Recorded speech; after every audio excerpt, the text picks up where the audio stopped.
Hello, my fellow writers and whoever else is joining me on this crazy journey.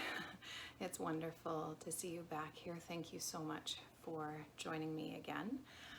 In the last video, I talked about inspiration, where I got my inspiration from as a reader, and it happens pretty much all around you. If you take a minute, take a breath to take it all in, it's amazing what can be inspirational. So today, what I thought I would do is kind of get into how I write, my process, and we'll see what other kinds of things come up along the way, but that's kind of what I thought I would focus on, is more my process as I'm writing through things. So when I started writing, that was the hardest part for me, was just getting started. We had the idea and I was telling the stories to my daughter, but of course when you're telling a story, it's very different from when you actually sit down to write the story. So that was my first major block, was just how the heck do I start this thing? So I just, sort of relinquished control and said, you know what, just write. Just write and see what happens. So that is what I did. So I started writing, and hi little monkey, sorry, I've been joined by one of my other kitty cats. That's Mew, aptly named. So I just started to write. Now, was it great to start with? Not even remotely close to great. But I think you need to give yourself the freedom to just do it. Just sit down and write whatever comes to you, whether it flows, whether you're having trouble, just sit down and get to work and write. So that's what I did. And then as I continued writing, what I found worked the best for me was I would go back when I'd sit down to write, I'd go back and read about a page and a half of what I had written already the day before, and then I would read it out loud, and I would read it silently to myself, and then I'd read it out loud again, see if it made sense, and then I would continue. And for me, that just made sense because it kind of got me back into the groove, got me back into the headspace of where I was the day before. And it also gave me a chance to revise and edit and reread as I was going. Of course, that's not the only revising I did by any stretch, but it was a way to really see, oh, does this make sense?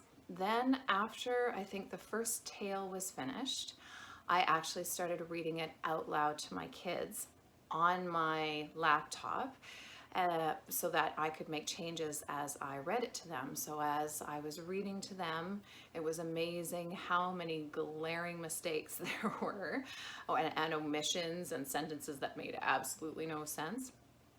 So that really helped me too. So I would just correct as I would go, reading it out loud to them. But that was a very time-consuming, sort of slow process. And so I just actually started doing it on my own, the way I told you before, just doing it as I was writing the whole entire time. And then once I got to the end of the first tale, I had a very good friend of mine read it, and what a nerve-wracking experience that is, handing pretty much a piece of your heart to someone that you trust. That's where I would start for sure, just because I think initially it's easier to get feedback and critiques from someone who cares about you. It's a little bit easier to swallow, and so I handed it over to her and said, mark it up, write comments, write questions, write this doesn't make sense, whatever you want, just mark up those pages and let me know what you think. So she was my first beta reader. And if you haven't heard that term before, it is someone that you get to edit and read through your work. It's someone who gives you their opinions and questions and says that this doesn't make sense, this does make sense, this is great, this sucks, that kind of thing. They're not an official editor. They're just the person who reads and critiques your work, basically. So she read the first tale and it came back to me, and I had to really take a step back from myself and say, whatever she says, this became my mantra, whatever she says is okay. She is doing it to help you and to make your work better. I'm going to be completely honest with you. Not good at taking critique, advice. I am a teacher for a reason, because I am a complete control freak. Yes, I am happy to admit that. I am a control freak, and I am very autonomous in the way that I like to work. So I really have a hard time having a boss and taking things from other people. So this was a really big obstacle for me. It still is. It's something I am learning to get out of my own way for the work. So that's a work in progress for me, but it's something I am striving for every day. So anyway, she gave it back. I took into consideration her comments, her questions. I went back, rewrote some of the spots, rewrote the entire beginning again. And then I kept going. And so there were 2 more tales that followed. I did the exact same process, sat down, reread what I'd written the day before, revised, edited, continued, and carried on that way, got my friend to read it for me. And then I got to the end and went, okay, now what? So at that point, I invested in myself, and it was a good chunk of change that I invested, and I gave my work to a professional editor to edit. And I'm incredibly grateful that I had done that, because through the entire first draft of my manuscript, I did not use any dialogue. I know, are you gasping? Because what? Who writes a manuscript and doesn't have conversations? Yeah, this girl. I was completely terrified of using dialogue. I had no idea how to do it. I had no idea how to do it well. And I just, the story kind of flowed, and I didn't even think anything of it until one of the people who was editing my work emailed me and said, hey, have you thought about inserting some dialogue? And then she gave me some examples, and I went, oh my gosh, awesome. Can you please help get me started? And then we can go from there. And so my work was professionally edited. Now, keep in mind, an editor is looking for sentence structure, how things are worded, spelling mistakes, omissions, grammar, that sort of thing. They're not reading for content.